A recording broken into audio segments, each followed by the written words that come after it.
every organization involved in curriculum developed standards. And I was part of the standards movement in Oregon.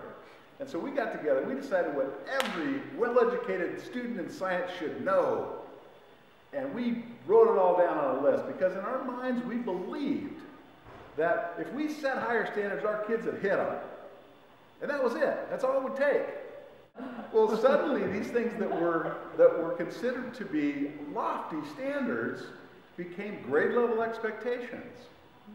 That everybody should know these things. Goal. Progress towards this goal over the course of 10 years, everyone was going to be at standard. And if they weren't making adequate yearly progress, funding was cut. And so what started as grade level, as this lofty standards, became grade level expectations, became the thing that we judge schools by, and finally what we judge teachers by. Because we got to the point where we said, you, worker, employee, line production person, if you don't get your kids across standards, that goes into your performance evaluation. Now, what I want to challenge your thinking on today is this idea that we hold teachers accountable for this problem and that they're the source of the problem, because that's nonsense.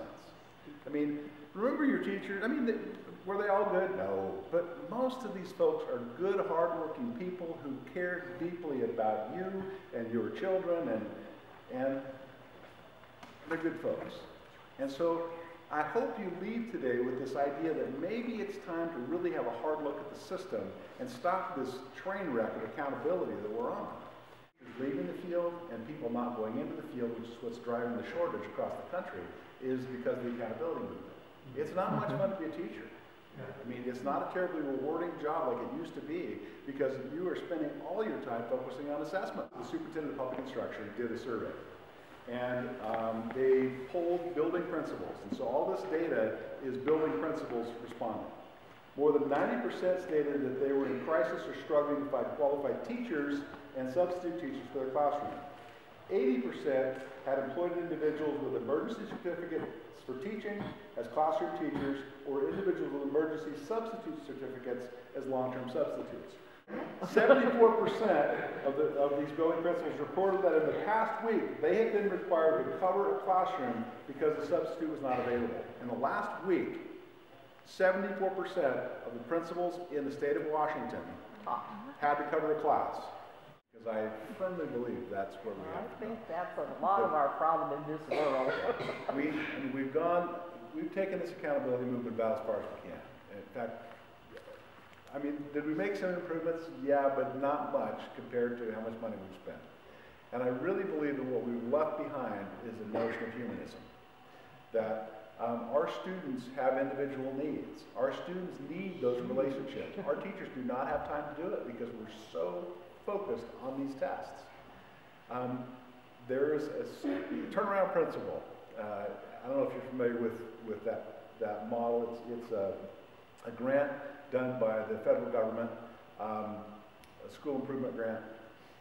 They got it in Sunnyside High School. A friend of mine was the turnaround principal. I served as one of the outside evaluators. They went from a 50% graduation, this is overwhelmingly Hispanic school. They went from a 50% graduation rate. 6 years later, they're at 90%. Nice, awesome. Incredible. He is a devout humanist. The goal here is to get these kids to graduate. And he went to the teacher and said, what it's going to take. You tell me, you're the expert. You work with these kids every day. What's it going to take? How do we as administrators support you in this effort?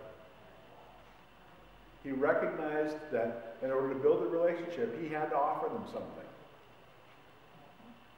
6 years later, 90%. Now, one of the fears, as one of the outside evaluators of this thing, was that when Chuck left, it was all going to come unglued. Chuck left at 75%. 2 years later, 90%. They institutionalized those systems of support, and they continue to grow. To me, that is real hope. Why can't we replicate? Instead saying, okay, you're the answer here, but you're the answer, not we're the answer imposed on you. How do we support you? What do you need? How can we help you? And also, what does success look like? So they began defining their own assessments. And once you define your own assessment, say this is what you can hold me accountable for, then you have a vested interest in that accountability model, this accountability system. And that's huge, absolutely huge.